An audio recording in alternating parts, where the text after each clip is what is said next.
अब मैं अगले टॉपिक पर आता हूं, ऑर्डर पर। दैट इज व्हाट ऑर्डर, इसको भी निपटाना है आज। Order, please come to the order now. Now I come to the next topic, that is what the order. This is order defined under section 214 and this is the question for your prelims.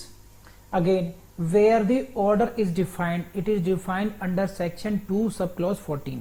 यहीं से पहला question आएगा। अब इसका मतलब क्या है, जो पहले मैं डिसाइड कर चुका, आपको बता चुका, ये बात मैं समझाई थी आपको। The adjudication of a court of law, किसी भी कोर्ट के जो निर्णय हैं उनको हम that can B divided into two categories. Number 1 decree, which is defined under section 2(2), we have discussed it in my video. And number 2 category is what? Order. This order may be appealable and it may be non-appealable. Every decree is always appealable है ना। Now come to this, क्या meaning है इसका? The formal expression of any decision of a civil court which is not a decree. देखिए क्या है ये, the formal expression of any decision of a civil court, किसका? सिविल कोर्ट का decision का formal expression which is not a decree is called order. अब का क्या मतलब है इसका, ये समझिए।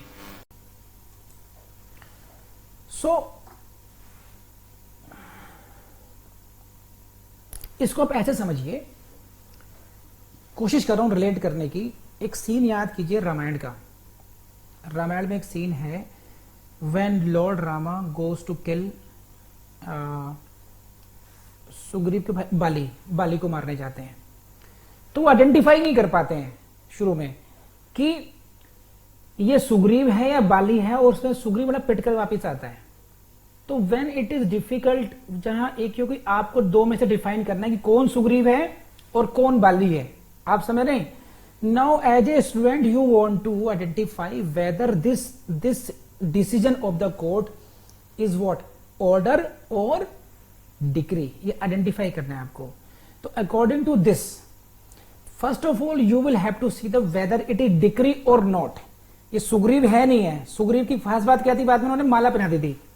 तो वो जो माला है, यानी कि सेक्शन 2 की क्लॉज 2, सेक्शन 2 की क्लॉज 2 के जो जितने भी इंपॉर्टेंट एसेंशियल एलिमेंट्स हैं, अगर वो सेटिस्फाइड हो रहे हैं तो हम कहेंगे ये सुग्रीव है। ये क्या है? डिक्री है, because it comes into the definition of the section 2 clause 2 decree. और अगर ये डिक्री नहीं है, अगर ये सुग्रीव नहीं है, तो कौन बचा? फिर ये बाली ही होगा। फिर ये तो एक हटा दीजिए, इस तरीके से एक्सक्लूडिंग करेंगे आप।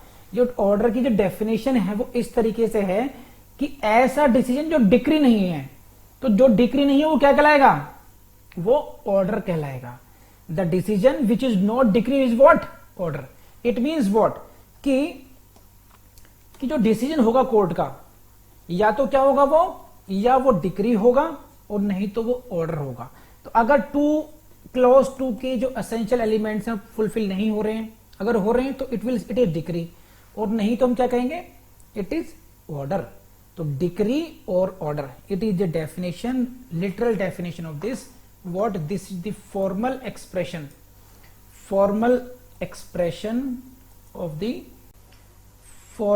expression of any decision of civil court। कौन सा डिसीजन? वो डिसीजन जो कि डिक्री नहीं है, उसको हम क्या बोलते हैं? ऑर्डर बोलते हैं, आदेश बोलते हैं। हाँ या ना बताइए, समझ में आया नहीं आया? इनके अंदर सिमिलैरिटीज क्या हैं? सिमिलैरिटीज क्या है दोनों में?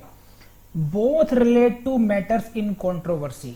This is similarity, this is a similarity. Both are decisions, both relate to matters in controversy. Both are decisions given by the court, और you can say adjudication of the court, and both are the formally expressed. Both are formal expressions. तो ये हुई सुग्रीव और बाली की, दोनों के बारे में सिमिलैरिटीज हो गई। दोनों ही वानर हैं, दोनों ही ट्विंस हैं, एक जैसे दिखते हैं, दोनों ही फॉर्मल एक्सप्रेशंस हैं, दोनों ही कंट्रोवर्सी से रिलेटेड हैं, दोनों ही कोर्ट के द्वारा दिए गए हैं। अब पता कैसे चलेगा आम आदमी को? उसको पता नहीं चलेगा, तो फिर आपको डिस्टिंक्शन देखनी पड़ेगी। डिस्टिंक्शन क्या है? This. What is the distinction? This is the question for your mains as well. This is the question for your mains as well. यहां से क्वेश्चन पूछते हैं मेंस में आपसे, वो है ना. A decree can only be passed in a suit. This is the value. अगर आपको डिक्री का थोड़ा सा भी लेक्चर याद हो, जिन्होंने अटेंड नहीं किया है वो, हाँ, वो वीडियो देख सकते हैं. A decree can be passed only in a suit. अब ये क्या बला आ गई, अब बताइए. देखिए बहुत टेक्निकल, एक एक शब्द में टेक्निकलिटीज बसी पड़ी हैं, लेकिन आई प्रॉमिस कि आपकी सीपीसी बहुत अच्छी होगी, बशर्ते आप पढ़ते रहें उस तरीके से. A decree only can be passed in a suit. अब ये क्या बला है, देखिए. You can initiate a proceeding by a petition और बाय एन एप्लीकेशन और बाय प्लेंट. आप कोर्ट में क्या गए लेकर के, वेदर दिस प्रोसीडिंग. आप कहें कि साहब ये जो कोर्ट ने कुछ डिसाइड किया है, कोर्ट का डिसीजन आया है, ठीक है, अब डिसीजन आ गया, तो अब ये डिसीजन किस तरह की प्रोसीडिंग्स में आया है. Whether this is a suit और whether this is some kind of proceeding other than suit. तो ये डिसाइड होता है कि ये कमेंसमेंट किससे हुआ, whether it commences with the plaint और not. if a proceeding has been initiated by the plaint, अगर ये प्लेंट फाइल की गई थी तो हम कहेंगे it is suit. Otherwise if it is ordinary application और a petition then it is not a suit. तो डिक्री के साथ टेक्निकलिटीज क्या है, decree can be pass only in case of suit. First of all that proceeding must be characterized as suit. उस जो proceeding है, जो कार्रवाई कोर्ट में चल रही है, उसको टेक्निकली सूट की डेफिनेशन में आना चाहिए पहले. और सूट की डेफिनेशन में टेक्निकलिटी क्या इन्वॉल्व है, that it must be commenced. शुरुआत कैसे होगी, that must be with the presentation of the plaint. Plaint के प्रेजेंट करने से होगी. तो ये जो लाइन है आपको समझ में आई या नहीं यजमान, बताइए. Tribunal decision is not order. This is order, this is judgment. Tribunal decision order होगा, जजमेंट नहीं होगा. अभी आते हैं हम टेक्निकलिटीज पर आते हैं. अभी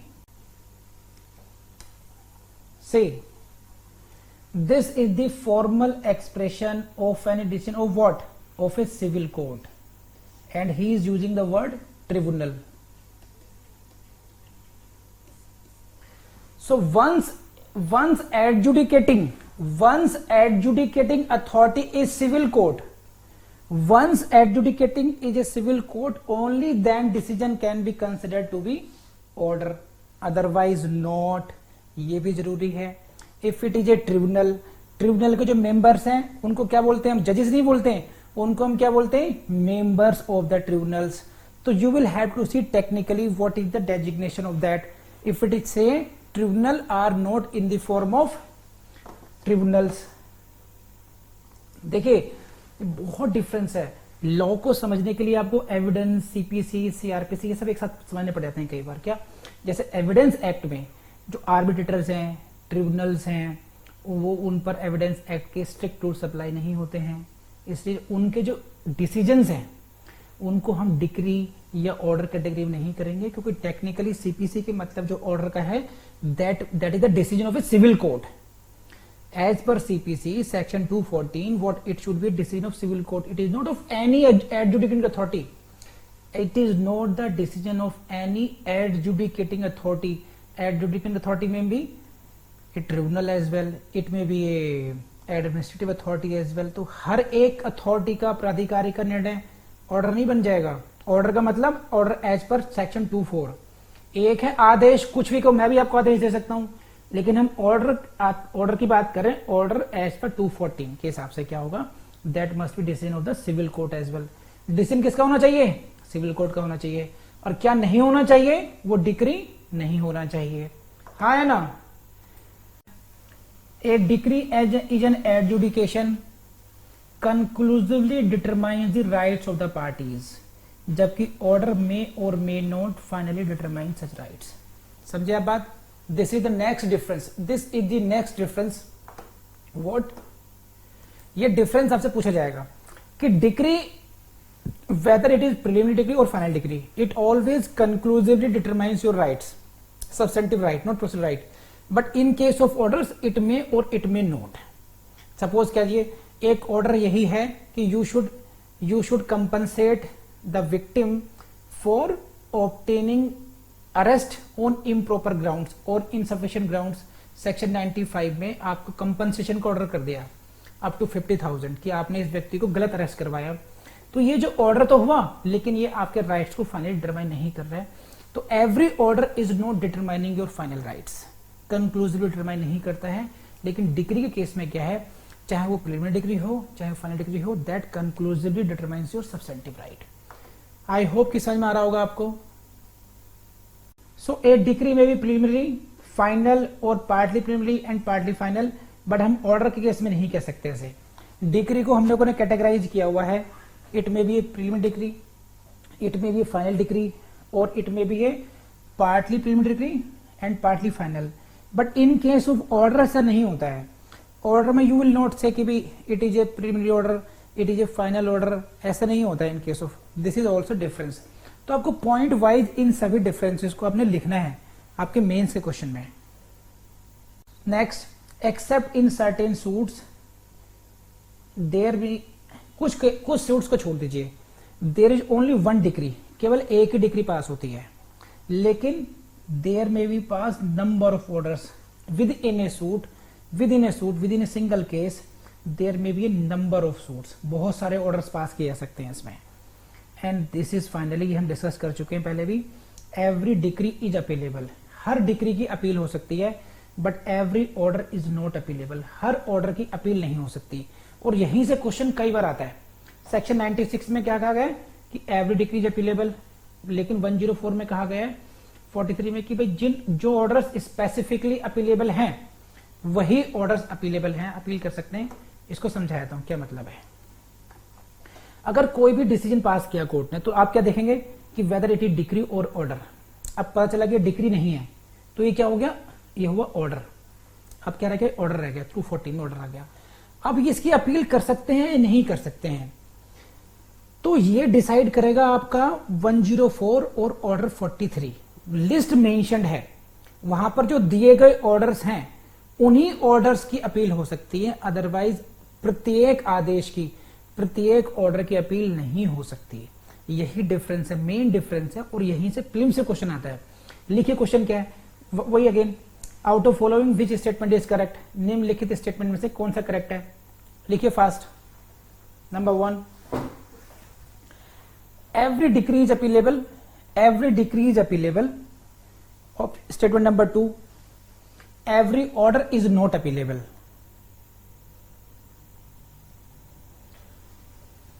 first statement, every decree is appealable. Second statement, every order is not appealable. And third, every decree is not appealable but every order is appealable। ठीक है, 3 हो गए। नाउ ऑप्शन ए, मैं हटता हूं स्क्रीन से। Option A only 1 is correct, B 1 and 2 are correct, C 1, 2, 3 are correct, D none is correct। Answer is, आप सभी सुधीजन हैं, समझदार हैं, सब समझ गए। And again next difference, second appeal lies to the high court, है ना, while no second lies appeal in the no second appeal। तो in case of decree there may be possibility of second appeal, but there is no possibility of second appeal in case of orders। so आपको ये लगभग orders का सब मैंने बता दिया आपको। एंड नाउ ऑब्जेक्टिव क्वेश्चन को देख लीजिए। दिस इज वही डिफाइन, कौन से सेक्शन में डिफाइंड है, 214। इस बहुत सिंपल से क्वेश्चन आते हैं, तो मैंने आपको ये सब करा दिया आपको। आई बिलीव ये आपको समझ में आए होंगे। तो this is order and judgment, decree से कंपैरिजन करके बता दिया मैंने आपको।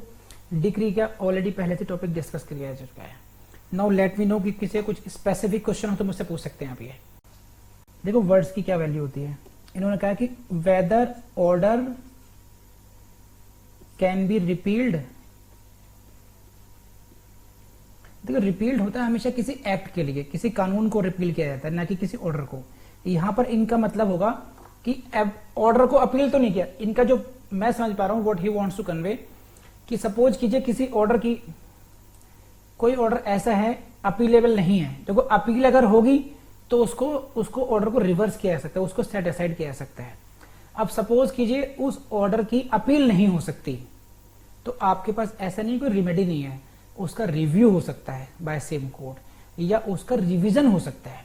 तो there may not be appeal but it may be the case of revision, it may be the case of review as well. तो अब रिव्यू में अगर कोर्ट को लगता है कि no this is a wrong order, तो that can be set aside.